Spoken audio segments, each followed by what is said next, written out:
Hoje é 2 de novembro de 2021, sou Márcia Chueira e falo direto de Cuba. A epidemia de Covid-19 não acabou. A vacinação é extremamente necessária e as vacinas são uma questão de saúde pública, mas também de política e economia. Questão de saúde pública, porque até onde se sabe neste momento, a vacinação em massa de toda a população mundial é a única forma de contê-la. Política, porque a distribuição das vacinas sofre o mesmo efeito das conhecidas desigualdades entre ricos e pobres, seja entre os países, seja entre os grupos sociais de cada país. E sofre também as conhecidas restrições ideológicas que tratam de fazer sucumbir qualquer sistema político que não atenda aos interesses dos Estados Unidos e seus cúmplices. E é uma questão econômica, porque movimenta uma soma incalculável entre o que se investe em pesquisa, produção, distribuição e aplicação. E muito mais se for confirmado que a vacina anti-Covid necessitará reforços periódicos, o que é muito provável. Ou seja, há muitos interesses em jogo, e os mais poderosos não estão preocupados com a saúde dos mais pobres. Vejamos alguns dados sobre a nossa região. A primeira informação relevante é que a América Latina e Caribe é a região mais desigual do mundo, ou seja, com maiores brechas entre pobres e ricos. Como isso se mostrou na pandemia? Apesar de conter apenas 8,5% da população mundial, a região é responsável por cerca de 30% das mortes por Covid-19 até agora. Além disso, temos 2 troféus macabros. O Brasil é o segundo país com mais mortes no mundo, e o Peru é o responsável pela taxa mais alta do mundo em relação ao número de habitantes. Segundo um artigo científico publicado recentemente, esses tristes resultados devem-se aos seguintes problemas estruturais: sistemas de saúde sobrecarregados e com fundos insuficientes, desigualdades sociais profundamente arraigadas, práticas trabalhistas informais extensivas, capacidade estatal insuficiente, acesso tardio e limitado às vacinas. Esses são os problemas estruturais. A eles somou-se a crise econômica agravada pela própria pandemia, que fez que mais 22 milhões de pessoas cruzassem a linha da pobreza na região latino-americana. Isso tudo se combina com o fato de que os efeitos da doença são mais graves em populações vulneráveis socioeconomicamente. Ou seja, a América Latina e Caribe é a região com mais mortes, mas essas mortes não se distribuem igualmente na população.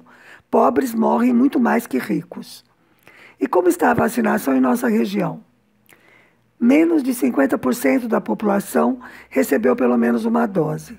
Mesmo assim, os índices são melhores que os de outras regiões, como a África subsaariana, por exemplo. Mas os autores do artigo dividem a América Latina e Caribe em 3 sub-regiões em relação à vacinação. Na América do Sul, quase 2/3 da população recebeu pelo menos uma dose. Só a Venezuela está abaixo da média. Na América Central e do Norte está assim: Costa Rica, El Salvador e Panamá avançaram. Guatemala, Honduras e Nicarágua têm baixas taxas de vacinação.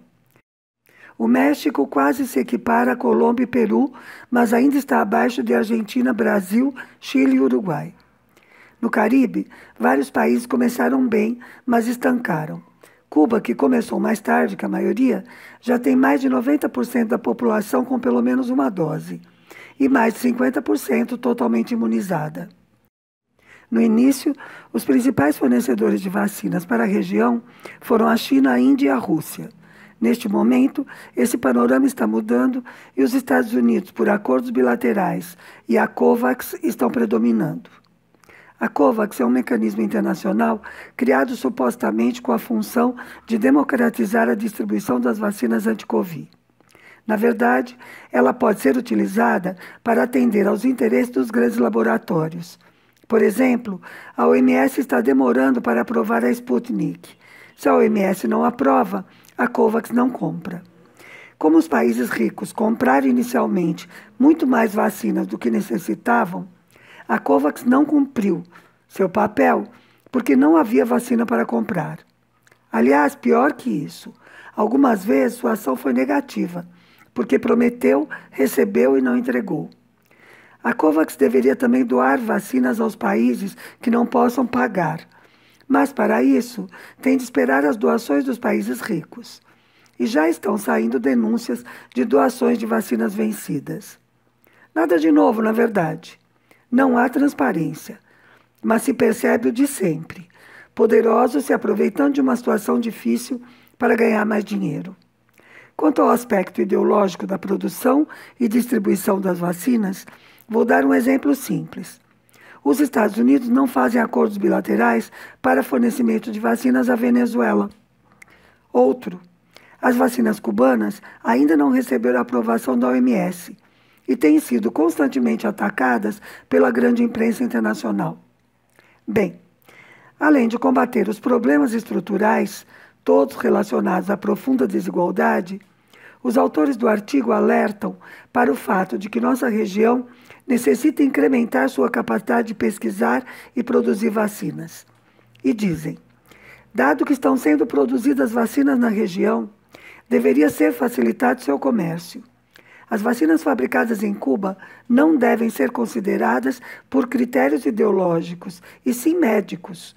Como tais, podem formar uma parte vital da carteira de vacinas que o continente necessitará durante muitos anos.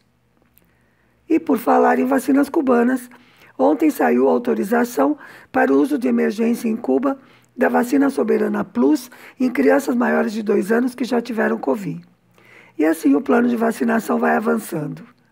Outra boa novidade que deixou a gusaneira muito brava: o Instituto Roswell Park de Nova York anunciou um novo estudo clínico com a vacina cubana contra o câncer de pulmão. Este é o segundo estudo desse instituto em colaboração com Biocuba Pharma. Por hoje é isso.